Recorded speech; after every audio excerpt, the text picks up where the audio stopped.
బీహార్లో తొలి విడత పోలింగ్ అయితే మొదలైపోయింది. 18 జిల్లాల్లో 121 స్థానాల్లో పోలింగ్ అయితే మొదలైంది. పోలింగ్ కోసం 45,341 పోలింగ్ స్టేషన్లను అయితే ఏర్పాటు చేశారు. ఇక 1,314 మంది అభ్యర్థుల భవిష్యత్ అయితే ఇక తేలనుంది. పోలింగ్ సమయం వచ్చేసి ఉదయం 7 గంటల నుంచి సాయంత్రం 6 గంటల వరకు అయితే ఉంది. ఇక పాట్నా, వైశాలి, దర్భంగా, ముంగేర్, తారాపూర్, మహువా, అలీనగర్ ప్రాంతాల్లో అయితే పోలింగ్ కొనసాగుతోంది. ఇక పోటీల్లో ఆర్జేడీ చీఫ్ తేజస్వి యాదవ్, తేజ్ ప్రతాప్ యాదవ్, ఇంకా బీజేపీ నుంచి డిప్యూటీ సీఎం సామ్రాట్ చౌదరితో పాటు 14 మంది మంత్రులు అయితే పోటీ పడనున్నారు. పోలింగ్ కోసం 2.5 లక్షల మంది పోలీస్ బలగాలైతే మోహరింపు చేశారు. ఇక ఈ నెల 14న జరగనున్న రెండో విడత పోలింగ్ అయితే ఉంది. ఇక ఇదే అంశంపై మనం పూర్తి సమాచారం వచ్చేసి మన ప్రతినిధి వెంకట్ గారిని అడిగి తెలుసుకుందాము. వెంకట్ గారు, చెప్పండి, పోలింగ్ ఎలా జరుగుతోంది, అంటే ఎలాంటి ఏర్పాట్లు అక్కడ చేశారు?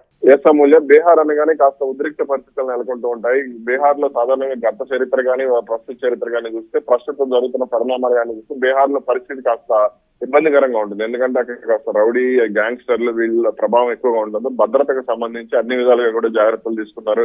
ఎక్కడా కూడా పోలింగ్ లో అపశృతి చోటు చేసుకోకుండా, అలాగే ఈ ఎన్నికలకు సంబంధించి ఎక్కడా కూడా అంటే ఓటర్లు భయభ్రాంతులకు గురి కాకుండా, లేదంటే ఓటర్లు ప్రభావితం కాకుండా చూసేందుకు కూడా చర్యలు చేపట్టడం జరిగింది. ఇక ఈ ఎన్నికలకు అయితే అటు ఎన్డీఏ గానీ ఇటు ఇండియా కూటమి కానీ రెండు కూటమిలకు కూడా అత్యంత ప్రతిష్టాత్మకంగా తీసుకున్నటువంటి ఎన్నికలు అనేది చెప్పుకోవాలి. ఎందుకంటే ఈ ఎన్నికల్లో బీజేపీ ముఖ్యంగా ఎన్డీఏ పక్షాల కంటే కూడా బీజేపీకి ఎన్నిక అనేది అత్యంత కీలకంగా మారిన పరిస్థితుంది. ఎందుకంటే బీహార్ లో కనుక ఎన్డీఏ గెలవకపోతే పరిస్థితులు కూడా కాస్త ఇబ్బందికరంగా ఉండే అవకాశం ఉంది. ఈ నేపథ్యంలోనే అటు అంటే ప్రధానమంత్రి నరేంద్ర మోడీ గానీ, కేంద్ర మంత్రులు గానీ వీళ్ళందరూ కూడా అత్యంత ప్రచారం విషయంలో చాలా సీరియస్ గా ముందుకు వెళ్ళడం జరిగింది. ఇక అటు యువకర్తలు కూడా ఎన్డీఏని ఏ విధంగా గట్టెక్కించాలనే దానిపై గట్టిగానే వర్క్ చేసిన పరిస్థితుంది. ఇది ప్రస్తుతానికి వచ్చిన సమాచారం ప్రకారం ఎన్నికలు ప్రశాంతంగానే కొనసాగుతున్నట్టు తెలుస్తోంది.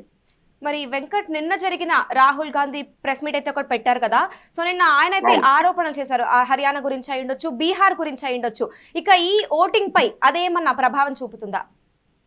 ఖచ్చితంగా ప్రభావం చూపించే అవకాశాలు అయితే ఉండవచ్చు. ఎందుకంటే గత కొంతకాలంగా కూడా కర్ణాటక గానీ, అలాగే బీజేపీ ఎన్నికలు జరిగిన రాష్ట్రాల్లో గానీ ఓటు చోరీ జరిగింది. అలాగే ఒక వ్యక్తి మీద 10 కొద్ది ఓట్లు ఉన్నాయి అనేది ప్రధానంగా రాహుల్ గాంధీ ఆరోపణలు చేస్తూ వస్తున్నారు. ఈ నేపథ్యంలోనే తాజాగా కూడా ఆయన దీనికి సంబంధించి హర్యానాలో ఈ ఓటు చోరీ జరిగింది, అలాగే ఎక్కువ మంది అంటే ఒక వ్యక్తి పేరు మీద దాదాపు 22 ఓట్లు ఉన్నాయి, అసలు అమ్మాయికి భారత పౌరసత్వమే లేదంటూ కూడా ఆరోపణలు చేసిన పరిస్థితి. కాబట్టి ఖచ్చితంగా ఇది ప్రభావం చూపించే అవకాశం ఉండొచ్చు.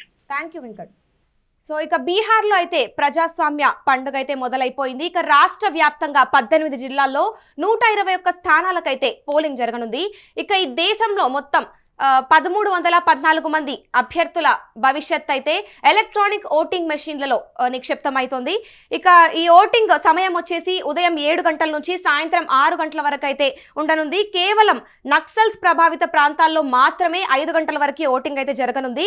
ఇక శాసనసభ ఎన్నికలు మొత్తంగా 243 స్థానాల్లో 2 దశల్లో అయితే పోలింగ్ అయితే జరగనుంది.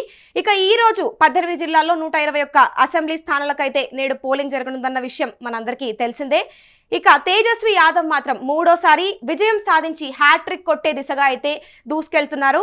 ఈసారి మాత్రం 10,72,000 మంది తొలిసారి ఓటు హక్కు అయితే వినియోగించుకోనున్నారన్న సమాచారం అయితే అందింది. ఇక పోలింగ్ కోసం దగ్గర 45,341 పోలింగ్ స్టేషన్లను అయితే ఏర్పాటు చేశారు. ఇక అత్యధికంగా ఇవన్నీ కూడా గ్రామీణ ప్రాంతాల్లోనే ఉన్నట్లు తెలుస్తోంది.